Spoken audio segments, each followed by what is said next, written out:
Hey guys, நம்மள பல பேருக்கு பார்த்தீங்கன்னா ஃப்ளைட்டில் போகணுங்கிற ஆசை இருக்குங்க. ஆனால் ரேட் அதிகமாக இருக்குமோன்னு நினச்சிட்டு போகாமல் இருக்கும். ஆனால் வெறும் 1000 ரூபாய் ஃப்ளைட் டிக்கெட் இருக்குன்னு சொன்னால் நம்புவீங்களா? இந்த ஃப்ளைட் எங்கேருந்து ஆப்ரேட் பண்ணுறாங்கன்னு பார்த்தீங்கன்னா சேலம் ஏர்போர்ட்லேருந்து ஆப்ரேட் பண்ணுறாங்க. தமிழ்நாட்டில் சேலம்லேருந்து மட்டும்தான் உங்களுக்கு இந்த ப்ரைஸ் கிடைக்குது. ஸோ தமிழ்நாட்டில் எங்கே இருந்தாலும் சேலம் ஏர்போர்ட் ரீச் பண்ணியிருக்கோம். வாங்க வீடியோ கண்டினியூ பண்ணலாம். தமிழ்நாட்டில் எங்கே இருந்தாலும் சேலம் புது பஸ் ஸ்டாண்ட் வந்துருங்க. வாங்க ஜர்னி கண்டினியூ பண்ணலாம். சேலம் புது பஸ் ஸ்டாண்ட்லேருந்து மேட்டூர் போகிற பஸ் ஏறி ஓமலூர் பஸ் ஸ்டாண்ட் ரீச் பண்ணிடுங்க. நெக்ஸ்ட்டு நீங்கள் ஓமலூர் பஸ் ஸ்டாண்ட் ரீச் ஆனதுக்கப்புறம் இங்கேருந்து 99ங்கிற டவுன் பஸ் ஏறி நீங்கள் ஏர்போர்ட் ரீச் ஆகிக்கலாங்க. இதுக்கு ஃபேர் பார்த்தீங்கன்னா 7 ரூபா கலெக்ட் பண்ணுறாங்க. இன்னொரு ஆப்ஷனும் இருக்குங்க. உங்களுக்கு சேலம் பஸ் ஸ்டாண்ட்லேருந்து டைரெக்டாக 555ங்கிற டவுன் பஸ் உங்களுக்கு ஏர்போர்ட்டு ஆப்ரேட் பண்ணுறாங்க. அதை யூஸ் பண்ணிக்கலாங்க. ஆனால் அது பார்த்தீங்கன்னா உங்களுக்கு டைமிங்ஸ் தான் அவைலபிள் இருக்குது. ஒரு 1/2 கிலோமீட்டர் உள்ளே போனோம்னா நம்ம சேலம் ஏர்போர்ட் ரீச் ஆகிடலாங்க. இதே 555ங்கிற டவுன் பஸ் ஏறினோம்னா சேலம் ஏர்போர்ட்டுக்குள்ளேயே இறங்கிக்கலாங்க. நீங்கள் கேபோ இல்லை ஆட்டோவோ அந்த மாதிரி எதுவுமே எடுக்க தேவையில்லைங்க. நான் சொன்ன மாதிரி டவுன் பஸ் ஃபாலோ பண்ணிங்கன்னா நீங்கள் வெறும் 20 ரூபா செலவுலேயே சேலம் ஏர்போர்ட் ரீச் பண்ணிடலாங்க. வாங்க செக்இன் பண்ண போகலாம். நீங்கள் ஏர்போர்ட் ரீச் ஆனதுக்கப்புறம் நீங்கள் டிக்கெட் புக் பண்ணுவீங்க. அப்புறம் உங்கள் ஐடி கார்டும் கொடுத்தீங்கன்னா செக்கிங் பண்ணி போர்டிங் பாஸ் வாங்கிக்கலாங்க. மறக்காமல் உங்கள் ஐடி கார்டு ஏதாச்சும் கொண்டு வந்துருங்க. ஆதார் கார்டு இல்லை டிரைவிங் லைசன்ஸ் அந்த மாதிரி ஏதாச்சும் ஒன்று கொண்டு வந்துடுங்க. நான் டிக்கெட் போட்டது பார்த்தீங்கன்னா மேக் மை ட்ரிப் ஆப்லிங்க. எனக்கு ஆஃபர் எல்லாம் போக 1250 ரூபாய்க்கு கிடச்சிதுங்க இந்த டிக்கெட்.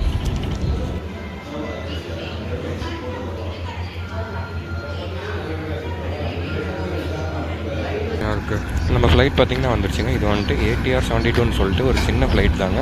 இது சேலம் ஏர்போர்ட்லேருந்து காலையில் 11 மணிக்கு கிளம்புதுங்க. வாங்க போர்டிங் பண்ணலாம்.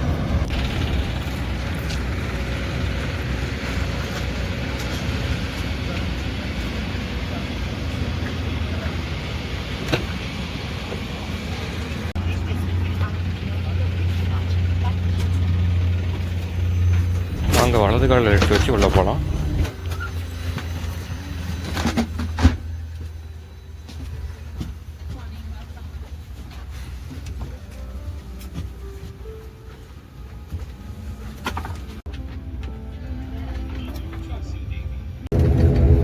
சீட்டில் என்னென்ன அம்யூனிட்டிஸ் கொடுத்துருக்காங்கன்னு பார்க்கலாமா. ஒரு வாமிட் பேக் கொடுத்துருக்காங்க.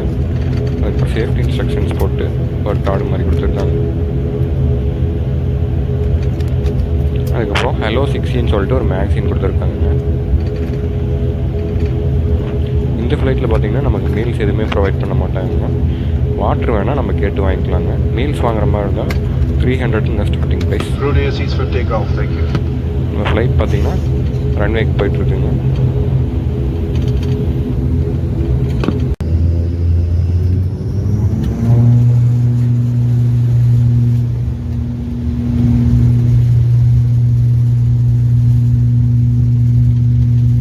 Ready for takeoff.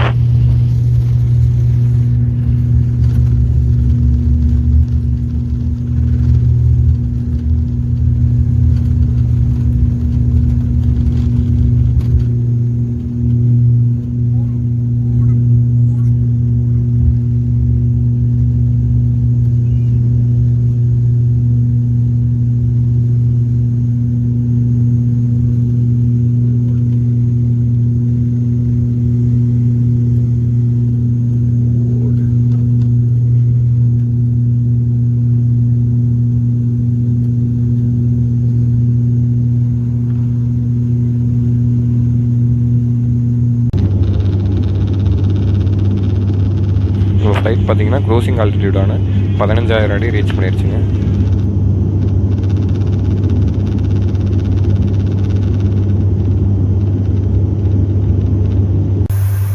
Rest room பார்த்தீங்கன்னா ரொம்ப நெருக்கடியாக தாங்க இருக்குது. எனக்கு தலை அடிச்சது. கரெக்டாக ஒரு ஆள் நிற்கிற அளவுக்கு தாங்க இடம் இருக்குது.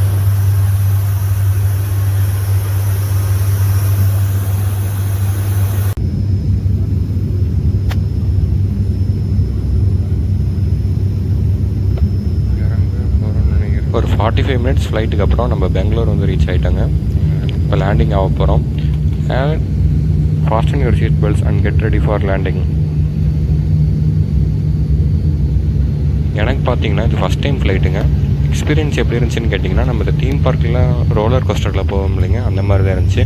டேக் ஆஃப் அண்ட் லேண்டிங் போது மட்டும் வயிற்றில் ஒரு மாதிரி இழுத்து பிடிக்கிற மாதிரி ஒரு ஃபீலிங் இருந்துச்சுங்க. மித்தபடி நார்மலாக தாங்க இருந்துச்சு. எந்த விதமான பயமே கிடையாது. வாங்க லேண்டிங் ஆக போது பார்க்கலாம்.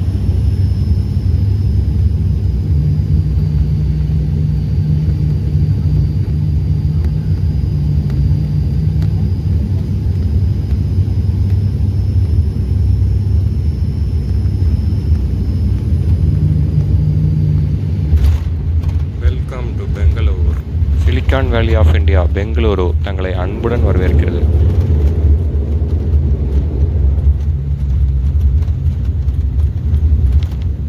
நண்பர்களே, நம்ம பெங்களூர் வந்து இறங்கியாச்சுங்க.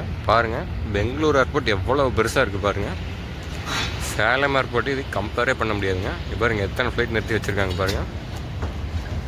இப்போ நீங்கள் பார்க்குறது ஏர்பஸ் A320.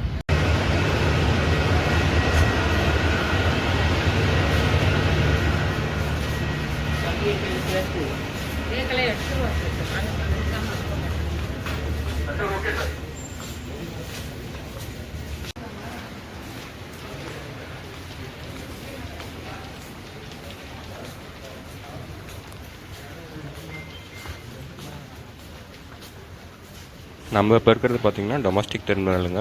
இது கொஞ்சம் சுமாராக தான் இருக்கும். இன்டர்நேஷ்னல் டெர்மினல் பார்த்திங்கன்னா இதை விட பிரம்மாண்டமாக இருக்குங்க. கைஸ், பெங்களூர் ஏர்போர்ட் டெர்மினல் 1 வந்து ரீச் ஆகிட்டாங்க.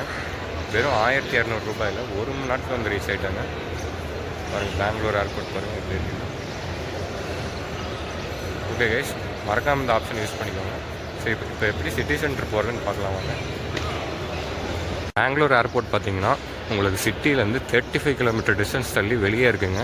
சிட்டி ரீச் ஆகிறதுக்கு உங்களுக்கு எப்படி ஒரு 1.5 hours ஆயிரும். இப்போ எப்படி ரீச் ஆகலான்னு பார்க்கலாம் வாங்க. சைன் போர்ட்ஸ் ஃபாலோ பண்ணி வந்தீங்கன்னா KA9ன்னு சொல்லிட்டு ஒரு பஸ் இருக்குங்க. நீங்கள் பெங்களூரில் எந்த ஏரியா போகிறீங்களோ அதுக்கு தகுந்த மாதிரி பஸ் ஏறிக்குங்க. இது வந்து மெஜஸ்டிக் போகிற பஸ்ஸுங்க. மெஜஸ்டிக் தான் வந்துட்டு பெங்களூரோட சிட்டி சென்டர். உங்களுக்கு 35 கிலோமீட்டருக்கு ட்ராவல் பண்ணுறதுக்கு பார்த்தீங்கன்னா 290 rupees, அதாவது கிட்டத்தட்ட 300 ரூபா சார்ஜ் பண்ணுறாங்க. பெங்களூர் காஸ்ட்லி தாங்க. நமக்கு சென்னை மாதிரி எந்த ஊருமே வராதுங்க. சென்னை தாங்க நமக்கு இருக்கிறதுலே பெஸ்ட்டு எக்கனாமிக்கல் மெட்ரோ சிட்டி. நம்ம ஊரில் இருக்கிற சென்னை தாங்க நமக்கு எப்பயுமே பெஸ்ட்டு. இன்றைக்கி பார்த்தீங்கன்னா சண்டேங்க, அதனால் பெருசாக டிராஃபிக் இல்லை.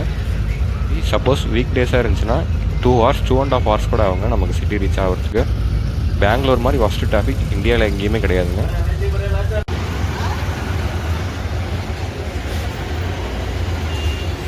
கர்நாடகா ஸ்டேட்டோட கொடி Jai Karnataka. Majestic bus stand reach பண்ணிட்டாங்க. நம்ம சென்னைக்கு எப்படி கிளாம்பாக்கம் பஸ் ஸ்டாண்டோ அதே மாதிரி பெங்களூருக்கு தாங்க மெயின் பஸ் ஸ்டாண்டு. சரி, ஓகேங்க, இந்த வீடியோ உங்களுக்கு பிடிச்சிருக்குன்னு நினைக்கிறேன். 1200 ரூபாயில் சேலத்துலேருந்து பெங்களூர் வரையும் ஒரு அருமையான ஃப்ளைட் ட்ரிப் வந்திருந்தோம். வீடியோ பிடிச்சிருந்தால் லைக் பண்ணுங்கள், ஷேர் பண்ணுங்கள், சப்ஸ்கிரைப் பண்ணுங்கள்.